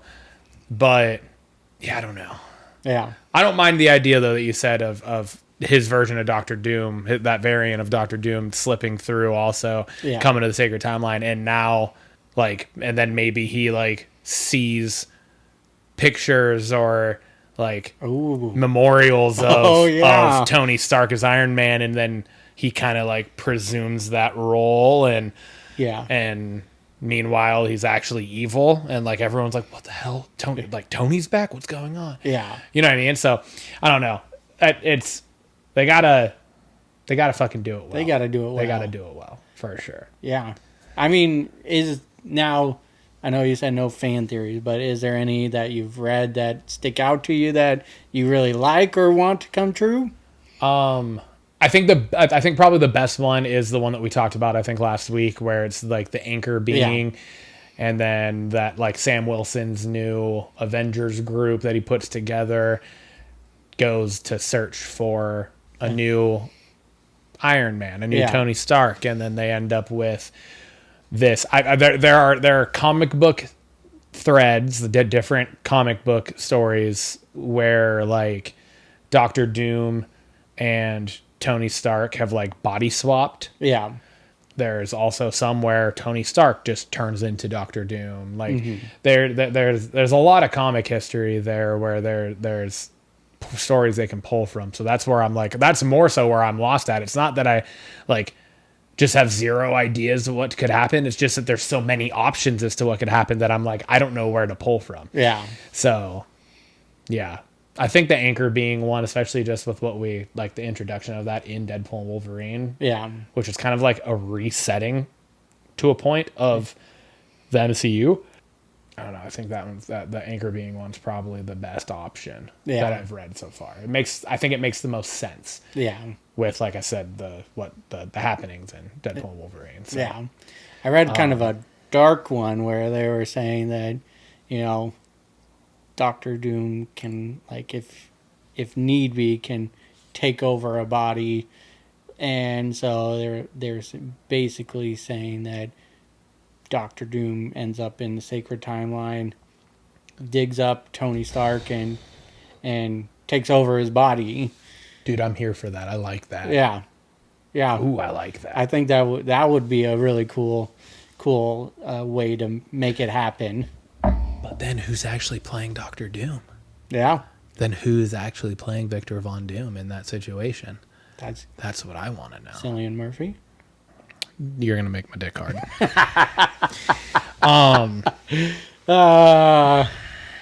Goddamn. What way to better service the fans by doing the one that thought was gonna be Doctor Doom and get both of them? Yeah. How cool would that be? But then would that in a way ruin Endgame? I mean, a little. I mean, I guess no more than Deadpool and Wolverine ruined Logan. Yeah, I wouldn't think so. So, yeah. All right. All Well, right. that was one I want to talk about. This next one I want to talk about is there's an X-Men movie that's going to happen. I guess they have kind of said that it's going to be it's going to be a new team. Like it's going to be they're apparently they're not going to pull from the Fox properties. Gotcha. For this group. So I want to just talk like your opinion. Who do you think the 5 that you would like to see? Yeah. And like it could be some of the same characters that were in the Fox ones. But just different Obviously actors. just did different actors. But like just like the X-Men character. Think of like the cartoons or the comics, just the character itself, not for just completely forgetting about who's playing them. Yeah. Just the characters themselves. Like who do you think like the top 5 that you would like to see focused on in this, what's going to be this new iteration MCU X-Men team? Well, you got to go with Cyclops. Cyclops, Jubilee, Rogue, Beast, and Nightcrawler. Okay. Those were the first to come to mind. Nightcrawler has always been one of my favorites. Beast the same. Thing for blue, I guess. But Cyclops deserves to be. He's one of the X-Men, right? And Jubilee, I think I liked her a lot in the cartoons, and I don't think she's been portrayed in any of the live action Fox. So I think having her, and then Rogue's character is awesome. So yes, I agree. So those were my 5. Yep. So to build around. We have 3 of the same. Yeah. I'm going Cyclops. Yep. Because I don't think the Fox properties did Cyclops justice. No, not at all. At all. Like Cyclops is the leader of the X-Men. Yeah. Right. And I don't feel like he was really portrayed as that. No. Like it was kind of Jean was kind of the leader of the X-Men with Logan. Yeah. But yeah, so Cyclops, I think, is what would be like the focal point of like he'd be the leader. Like he's the one you need to run that team. But then Gambit, because Gambit is always and will probably forever be my favorite X-Men character. I fucking love Gambit. And then Deadpool and Wolverine, which we'll talk about in a minute. Yeah. Like they just like added to it for me where I was like, fuck, a good live action rendition of this. I'm here for it. Yeah. You can't have Gambit on there without Rogue. Yeah. Right. So Rogue is on there. Jubilee is one of mine also. Okay. And then I am torn between Bishop and Kitty Pryde. Okay. I don't know which one I would rather have. I don't know which one I would prefer. I would lean towards Bishop. Bishop. I didn't even think of Bishop. I think Bishop is such a just a good, powerful character to have. But Kitty Pryde's got some fucking story. Yeah. Up in that character. Yeah. So I don't know. They would. I would love to see all of them. Honestly. That was a good one. And Gambit was close to being. I don't know why he wasn't, because he was one of my favorite X-Men growing up. Yeah. But I really like Beast, and I was glad he got to play parts in the Fox and thing, but not enough. And I really like his character. So I agree. So I think he was the interchangeable one for me. Yeah, and Beast was probably the interchangeable one for me. Yeah. Where I was like, but I was like, we have kind of seen, we have seen some Beasts before in different iterations. Yeah. But we have with Cyclops as well. We've only seen Rogue once, and again, it wasn't not great. They didn't do a lot of. That was the one thing with the Fox. I love those X-Men movies. Yeah. But a lot of the characters they didn't really do a lot of justice to. No. Really, like. They definitely leaned in on Wolverine and Jean. Yeah. Wolverine, Jean, and Professor X. Yeah. Right. So it's like Magneto. that's and Magneto. Yeah. But like for the X-Men team, like those three is where I'm like, we could actually probably go a little bit without reintroducing them to let this other group build. Yeah. Because really, especially with Logan, if you think about it, he came in late to the X-Men. Yeah. Right. Like he wasn't an original member of the X-Men team. True. So that was that. We have very similar team ups there, and I think some that like if you put yours and mine together and you had like an 8-person X-Men team, it would be movie. fucking great. Yeah, right? Yeah, that'd be awesome. Spoiler alert. So this kind of leads me into the next one though, because I'm talking about Gambit, and I was always a fan rooting for Channing Tatum's Gambit movie to get made. Yeah. I wanted that I always thought Channing Tatum would play a good Gambit. So we didn't really ever talk about this after. Yeah. Do you think Channing Tatum should get another shot to play Gambit in live action after Deadpool and Wolverine? Or all right, also, like, what was your opinion on his take of the character? And we'll talk about the last bullet there. Yeah, no, I want your response first. I think he crushed it in Deadpool and Wolverine. It's who I pictured Gambit as, the perfect costume for him, and everything in the movie was fantastic. And then just Channing Tatum's, his charm to the role really pushed it home for me. And then just having a similar backstory to Ryan Reynolds and Deadpool, trying to get this movie launched and having something, I want to see it happen more. I do want to see it. I think Ryan Reynolds walked so Channing Tatum can run. Yeah, right. Hopefully, hopefully. And it sounds like they're trying to push for it now. I know Ryan Reynolds has gone on record saying he's gone on record saying that, like, not only he obviously wants Channing Tatum to be able to play that character again, but he's also gone on record saying that Wesley Snipes should get like a final send-off movie as Blade. Yeah, which I'm not against that either. I am not either. So no, I think he did great. I think he did it perfectly in Deadpool and Wolverine. And I'm ready. I know for there's his there's a lot of online chatter about his accent in the movie. I thought it just added to the game. So did I. I thought it was great. Like the whole purpose of that character in Deadpool and Wolverine was essentially a jab at both Disney and Fox for never making the movie. Yeah. Right? So the whole character in and of itself was relatively a joke. Yeah. But it was also done in a way that you could also see Channing Tatum playing that character really well in the future. Yeah. So it kind of pulls to not like exactly the same line, because what I'm going to compare it to started off as trash. Yeah. Which was Ryan Reynolds originally playing Deadpool in X-Men Origins. Yeah. Right? So it was like, that was awful. That was terrible. I don't think anybody would disagree with that. No. And if you do, I don't trust your opinion on anything in life. And then he was able to come on and make what he's made as Deadpool since.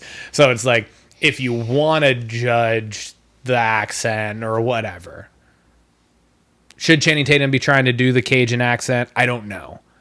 Did they do it the way they did it specifically to kind of have fun with it in that movie? Totally possible. Yeah. I don't know. Right? But regardless, I want to see more of it. Yeah. I want to see more of Channing Tatum as Gambit. Yeah, absolutely. Because he just fits it so well. He looks great in it. The costume was fantastic, like you said. Yeah. Comic accurate. Like it was so good. And him with the cards and everything, and the fighting scene, it was so good. So good. So that brings me to the little final point here. And you didn't know this. No. So in the post-credit scene when Deadpool is doing the gotcha to Johnny Storm, and he's in the TVA layer, and he like walks up to the monitors. One of the monitors actually shows Channing Tatum's Gambit like walking away from something and looking back at the camera. Really? Yes. Oh. Yeah. So with that mixed with X-23 sitting at the table, I think there's potentially more to be had for Channing Tatum's Gambit. Ooh. Yeah, I know. I don't know about you, but my pants just got a little tighter. So. Oh yeah. No, I'm excited for that. Yeah, should be good. Okay. All right. Moving on to the next blockbuster section, we're talking Scream 7. I don't know how we haven't talked about this. I don't know either. Because it's my favorite scary movie. Yeah. And it's been in the works for a while.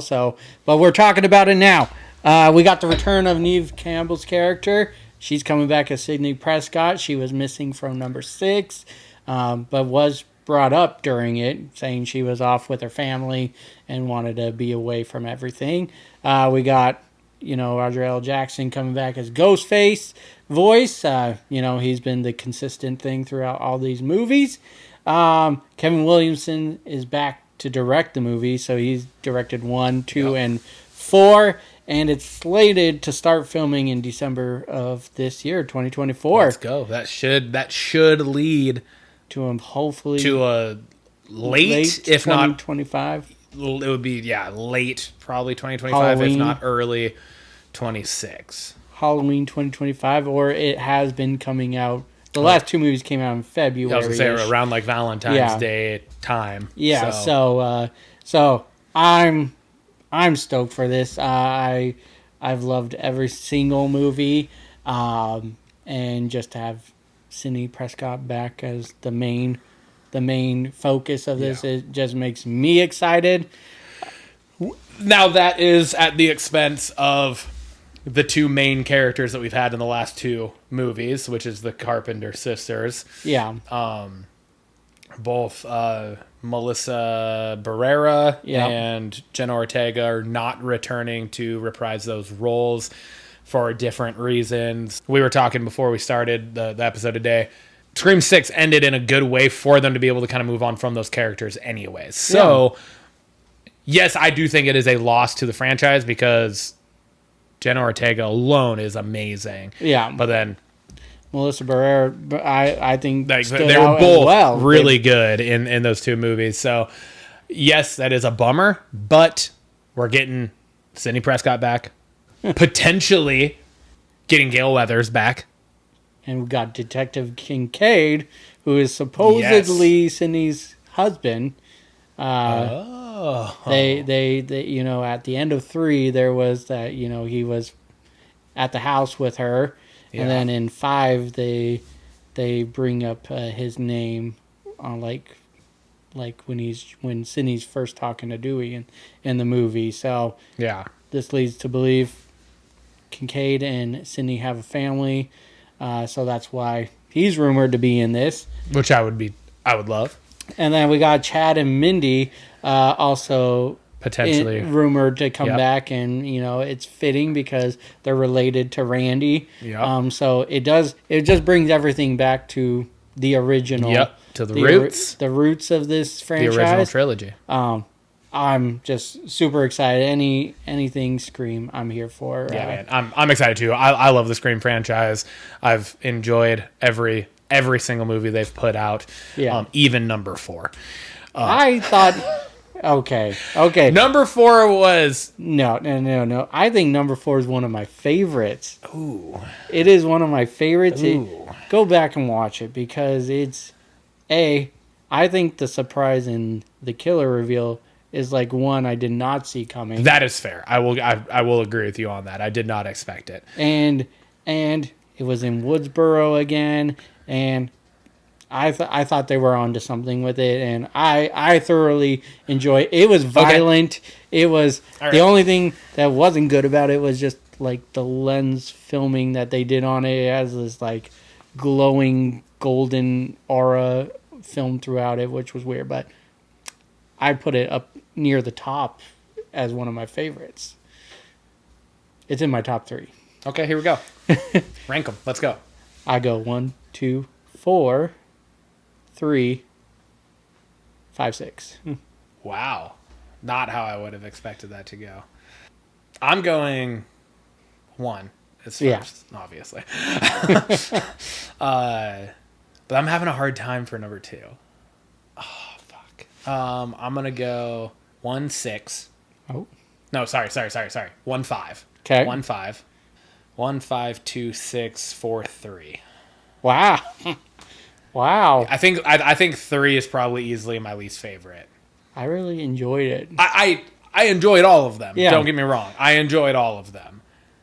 I think out of the 6 that we've had so far, I think it was just weird because like there was like the part like it's in Hollywood, but then we're on Woodboro like set. Yeah. And I don't know. It was, and then that was the reveal where it was the mom, right? No. No, that was 2. No. Oh No, yeah. Number 2 had the mom, Billy's mom. Number 2 had Billy's mom. Spoiler alert again. Well, that one, see, we're like 30 years past it. You need to fucking move on. Number 3 had Roman, Sydney's brother, or brother and half brother. But That's right. See, that's the thing. Like, I'm having a hard time remembering. well, you need parts to go of the back and story watch it from number yes, 3. Was it at the time? It definitely was. It was just a weird turn because there was certain things going on in the country that made it toned down, and it was more comedy than. I would be curious. See, this is where we need Nick, because I would be curious right now to look at like the Rotten Tomato score of all 6 of them and see which one the lowest is. Yeah. You know what I mean?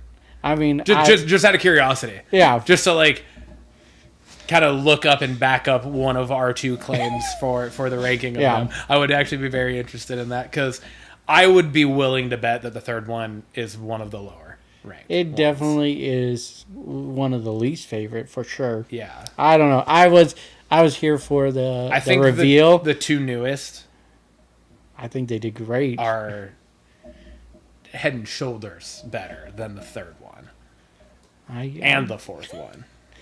I don't know. Personally. Hoozles. Anyways, that was fun. All right, moving on. We got a new segment, all right, and I'm excited for this. So, all we've been talking about is stuff that we're excited about and good things, all right? So, we're introducing this new segment. It's called Blockbusted. And what it is we are going to once a month, and we're planning to do it the 2nd episode of the month that we drop. Yeah. We're going to look on Rotten Tomatoes. We're going to look at streaming only, Okay. so that we're kind of hitting that content. Yeah.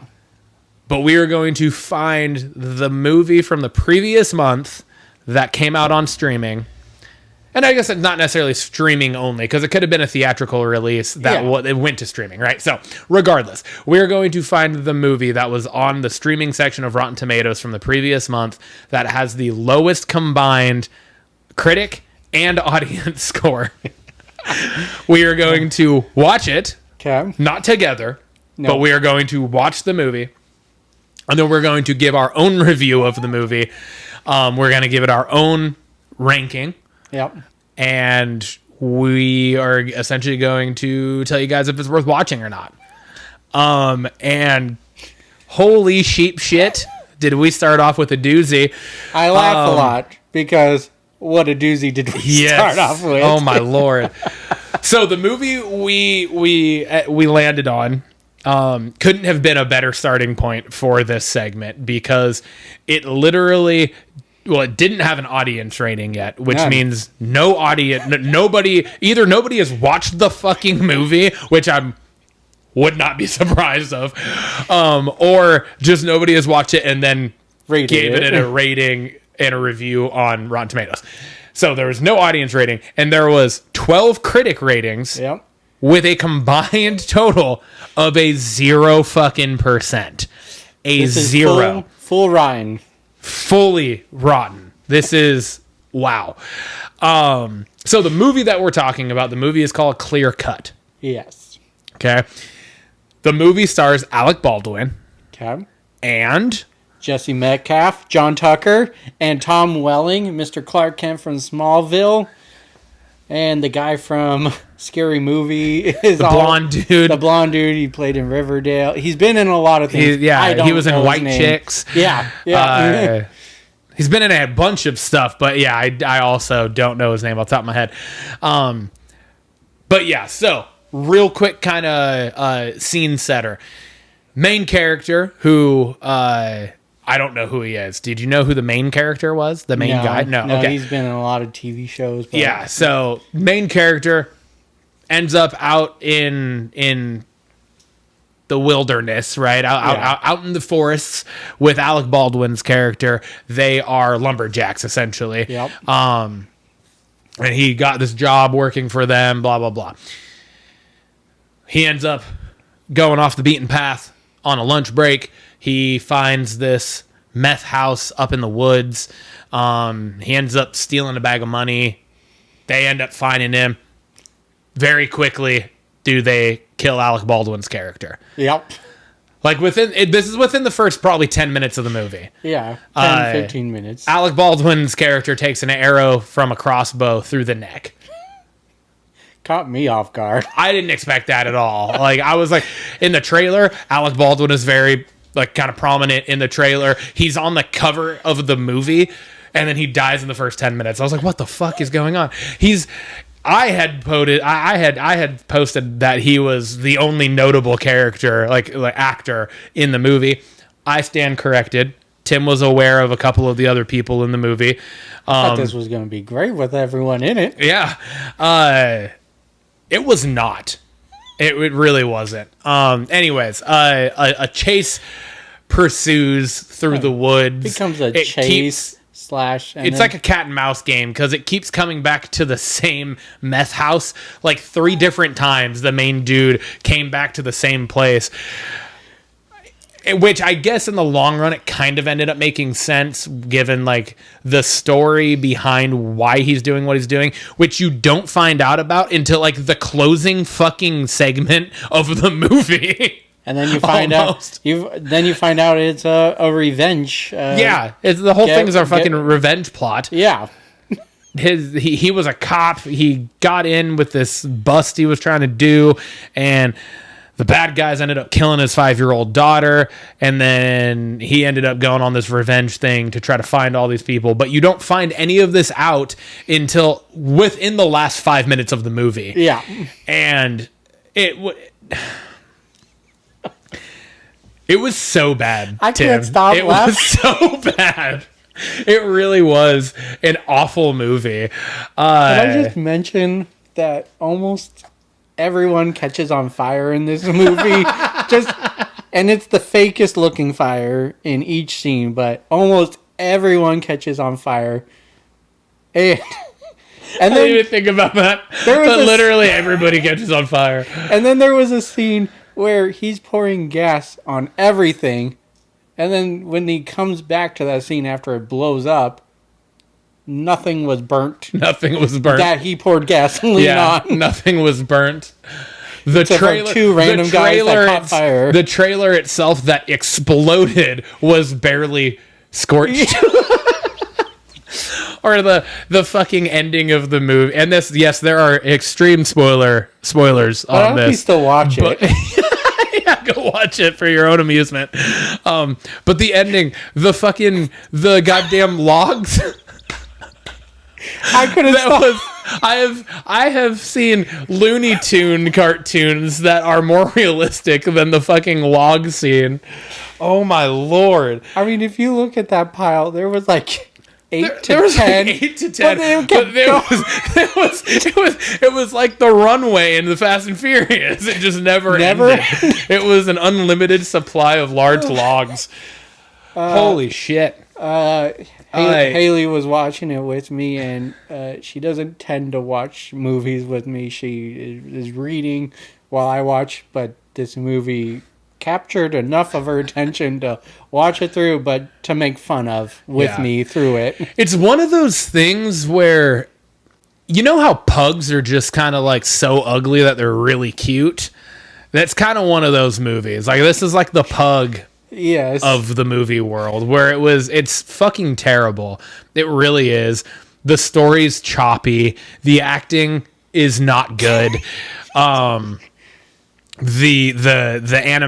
graphics, the CGI, or the lack thereof, it was just bad. All around bad. I'm pretty sure they lost, like they ran out of budget and they ended up filming certain scenes in a completely different area because the forest at certain points didn't even look like it was the same forest.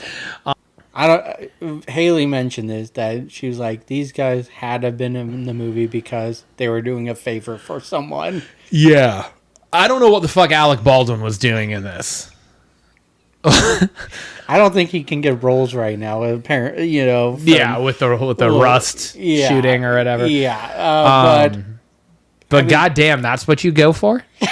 That's the role. I mean, the main character he got shot in the neck with an arrow, through and through, dude. Shot, and then it was probably what would have been in real time, probably 10 minutes later of like actual like movie real time, like of them actually doing the stuff. They fucking light his body on fire, and then probably 30 seconds to a minute after he's been on fire, he sits up screaming. He gets shot. He gets put out of his misery. Yeah, fair. Wish somebody would have put me out of mine. The movie was it was okay. Here we go. Just hold on. Some of the decisions this main character made, like going to the same meth house over and over again, or trying to get into the truck while two guys are like on the truck. I just couldn't stop laughing. It was a comedy, guys. It wasn't a revenge, violent movie. It's a comedy. I want to also know, how did he end up with so many wounds before actually getting into anything? Like, he snuck off. He found the truck. He found the bag. He opens it. It's a bag of money. He takes off through the woods. He finds Alec Baldwin's character. He says, dude, look at this. Opens the bag of money. And Alec Baldwin says, oh, fuck. And then takes an arrow to the neck, right? And then he takes the bag of money and takes off back through the woods. Yep. And then one of the next times we saw him, he's bleeding from the head. Or from the ear. I think the arrow clipped his ear and then went through Alec Baldwin's neck. But Tim, there is a 0% chance of the physics of that making any sense. I mean, they were standing facing each other the way we are, and Alec Baldwin took an arrow straight through the neck. He was getting rowdy. It makes no sense. All right. Why was he bleeding? Anyways, our review, we're giving it a percentage. Yes. Out of 100. Just like Rotten Tomatoes. It's a 0. You're giving it a 0? I'm giving it a fucking 0. It was one of the worst things I've ever watched before in my life. I was gonna give it a 5 just because it made me laugh a lot Because you had the people that you knew in it. It had people I knew. I love Smallville, so seeing Tom Welling in something that was exciting, and he was a beast in part of that movie, but then quickly ran over. Anywho, I gave it a 5 just because of the entertainment of laughing. But yes, I would give it a 0 as well. Boy. Yeah. All right. Sorry, guys. That was our first edition of Blockbusted. Yep. Clear cut. It is on Prime Video. You can rent it from. I did check. You can rent it from anywhere online. Oh, okay. But yeah, I rented it or purchased it through Prime. So it's locked in my library, unfortunately. Yeah.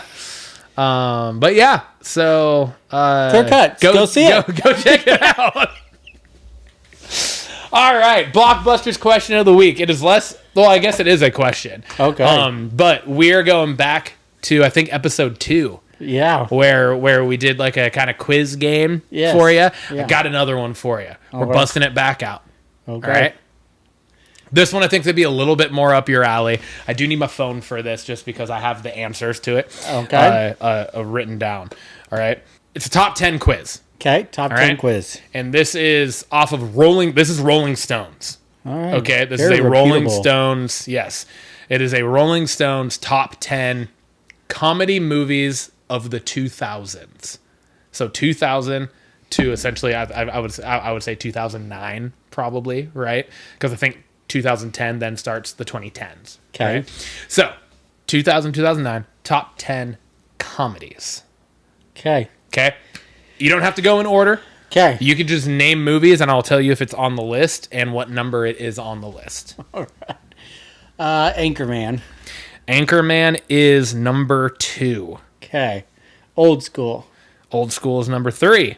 Okay. Wedding Crashers. Not on the list. Them fuckers. Yeah. I take back them being reputable. Yeah. Yeah. There's gonna be there's. I There's think you could get most of these. There might be 3 that I might actually be a little shocked if you do get. Okay. But you could surprise me. All right. The Hangover. The Hangover is number 6. All right. So we got Anchorman. We got Old School. We got The Hangover. Due Date. Nope. Okay. Not on the list. We got Couples Retreat. Nope. We got Horrible Bosses. No. I don't think that was It is probably prior. I think that was in the 2010. teens. Yeah. There is 2 on here that we have talked about a couple times on the podcast. Shit. One specifically that was like an answer to a question. I think it was my answer to a question. 21 Jump Street? No, that No, came out. that That came was out afterwards, yeah. 2012. Prior to that, one of the same characters. Oh, Superbad. Yep, Superbad is number 1. Superbad is number 1. Superbad is number 1. Okay. You have one more on here that has an actor that is in both Old School and Anchorman. Knocked Up. No. 40-Year-Old Virgin. 40-Year-Old Virgin is on here. It is number 10. Napoleon Dynamite. Napoleon Dynamite is number 7. Okay. Still haven't gotten the one I was talking about, though. An actor from Old School and Anchorman. Will Ferrell. Yeah. A movie with him in it. One of the best comedies Oh my god. of the 2000s. Come on, Timmy. You have to call me Nighthawk. Oh, Step Brothers. Yep. Step Brothers is number 4. Okay. And you are now sitting with the 3 that one of these I could see you getting, for sure. Juno? No. This is a spoof type movie, not a scary movie, though. It is a spoof horror movie. Okay. And it's not You're scary gonna movie? you're gonna fucking hate yourself for not getting this. Spoof horror movie, but not scary movie. Yeah. Zombies. It's the zombie spoof movie. If I say Hot Fuzz. Oh, it's Shaun of the Dead. Shaun of the Dead is number 8. Okay. All right, you are missing number 5 Okay. and number 9. Number 5 is probably going to be the number 1 where I'm like I will be surprised if you get it. Number 9, that one would make a little more sense to me if you got number 9. It is a spoof. What are the movies when it like follows a band or an artist? Oh, So this movie has a character from Step Brothers in it, or an actor from Step Brothers in it. oh, Walk Hard. Walk Hard, the Dewey Walk Cox Hard, story. dude. Yep. You are just Missing number missing 5. number 5, and this one was shocking to me that it was even on the list. But I guess for the time, if you really think back to that point in time, and this pushed the limits for sure of what was okay. White Chicks? No, there was it was like a kind of documentary style filmed. Okay. Followed a very bizarre character, had a mustache. Oh, Borat. Borat is number 5. So the Rolling Stone top 10 comedies of the 2000s is 40-Year-Old Virgin at number 10, Walk Hard, the Dewey Cox story at number 9, Shaun of the Dead at number 8, Napoleon Dynamite at number 7, The Hangover at 6, Borat at 5, which really is high. fucking mind-blowing to me. Step Brothers at 4, Old School at 3, Anchorman at 2, and Superbad at 1. The top 4 make Top total 4 sense makes to me. sense. Wedding Crashers should be I think Wedding Crashers should be in there. on that list And I in think- the top 5. And I think 40-Year-Old Virgin should be higher than Than 10. 10. Yeah, I agree.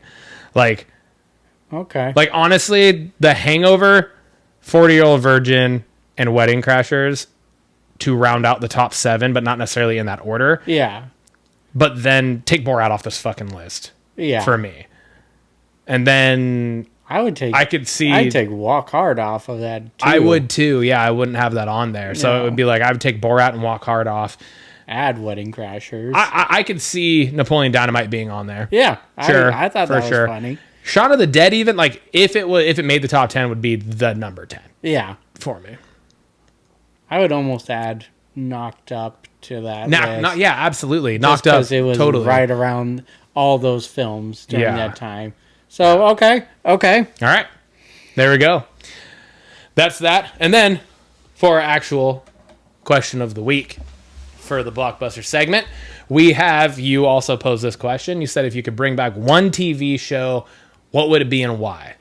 I would bring back the Santa Clarita Diet from Netflix. It had Timothy Oliphant shit, and yeah, Drew, Drew Barrymore, Barrymore. and it ended on a cliffhanger, and it never came back. And there's a lot of shows I would bring back. Let's just be honest. But Haley introduced that to me, and that show was good, start to finish, and it did not get a finish. So, Damn. Santa Clarita Diet. I'm probably going to text you in an hour from now and be like, dude, I should have fucking said this. Like, are you talking like a show that didn't end the way? This could be one you just want to see more of. Okay. But this one just happened to fall in because it did not end. It didn't have an ending. But I was thoroughly enjoying it. Okay, here, I have one. All right. Your Honor. Okay. I believe it was a Showtime show. Mm-hmm. I was just watching it on Netflix. There's 2 seasons on Netflix, and it ended with, like, 2 seasons was it. Yeah. I guess there have actually been talks or potential for them to make a second season because of the following it has gotten since it got on Netflix. Yeah. It ended up being, it was like in the top 3 or something shows watched on Netflix or something, I think. But it's got Bryan Cranston, Okay. right? He is a judge, and very quickly you find out that his son, something happened with his son, and then they cover it up. Oh. That's all I'll say. Gotcha. But then it's kind of the fallout from that whole thing. Okay. So yeah, it was really good. Like really good, super compelling and engaging. And it was just like, holy shit, like what is going on? And, yeah, so I would be totally down to see a continuance of that and see more of that. Cause I thought it was a really good show, and I love pretty much anything with Bryan Cranston. Okay. All right. All right. All right. buddy. That concludes episode 10 number 10. of the Triple B podcast, Bourbon, Belts, and Blockbusters. Again, with just two our guys Bib and Tucker, talking about wrestling talk about movies and drinking shows. over- and drinking over a cup of bourbon. Nice old glass of the Burb. Cheers, man. Cheers, dude. All right. Skip it a do. Let's fucking go.